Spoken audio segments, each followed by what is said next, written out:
Now, I want us to get into this message and into this letter that he writes to Ephesus.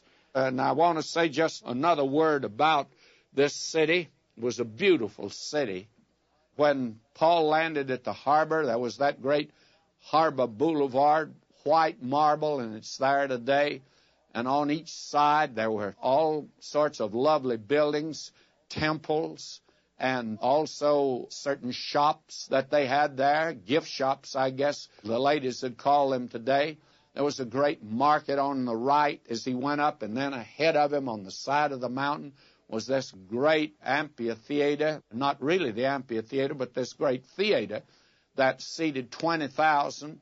Way off to the left of him was the amphitheater that seated over 100,000 people.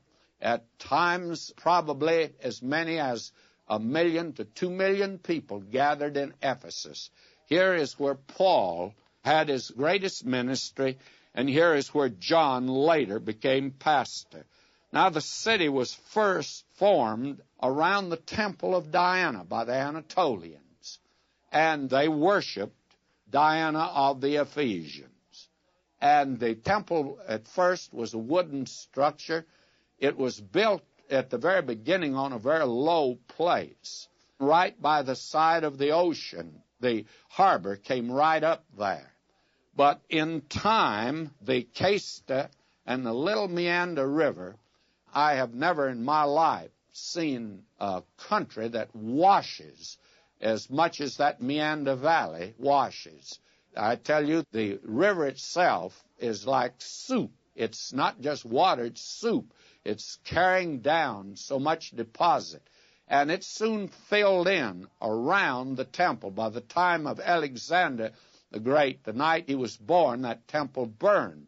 And when he came there and took the city, he turned it over to one of his generals, Lysimachus, and Lysimachus there attempted to move the people away from there because already the silt was coming in, the harbor was filling up, and they had to move farther down, and he moved them to higher ground. And that's where you see the ruins of that city today. It's the city that was there when Paul came there. Then on the ruins of where the old temple was, they put on charcoal and skins. It was a very low place. They built the temple of Diana. It became one of the 7 wonders of the ancient world. It was built, as we said, on an artificial foundation of skins and charcoal.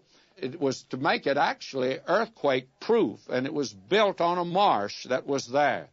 The doors of it were of carved cypress wood. The staircase was carved out of one vine from Cyprus. It was a regular art gallery with the masterpieces of Praxiteles, Phidias, Scopas, Polycletus, and Apelles' famous painting of Alexander the Great was there. But behind the purple curtain was that awful shrine, the most sacred idol of heathenism, Diana, the many-breasted one. And it was the largest Greek temple ever built, 418 feet 1 inch by 239 feet 4.5 inches. There were 100 external columns, and there is some difference of opinion, of course, about the exact size of it. But it was 4 times larger than the Parthenon, and it was finally destroyed by the Goths in 256 A.D., so that this great temple that was there in Paul's day and around it, the grossest immorality was performed, because when you move farther inland, it becomes nothing in the world but sex orgies, and her name is changed from Diana to Sybil. Now, this gives you some conception of this place. And if you want to know how wonderful that temple was, that is, as far as the physical beauty was concerned, if you ever go to Istanbul, go to Hagia Sophia. And those beautiful green columns that are there were taken out of the temple of Diana by Justinian when he built Hagia Sophia. And actually, this temple was really a thing of beauty. The temple of Artemis or of Diana. And she was the oriental goddess of fertility, the many-breasted one. She had a trident in one hand and a club in the other, and it was a crude image that stood in the temple, and it was worshipped by probably more people than any other form of idolatry. The worshipers here indulged in, I suppose, the basest religious rites of sensuality. The wildest bacchanalian orgies took place, excessive and vicious. It would make some of the present-day new morality look like a Sunday school picnic. Now, Paul came here, you will recall, on his third missionary journey to begin his ministry. And for 2 years in the school of Tyrannus, the word went out. And it was a great door and effectual. It was open unto him, but there were many adversaries. And John, the apostle of love, the son of Thunder, he came as a pastor.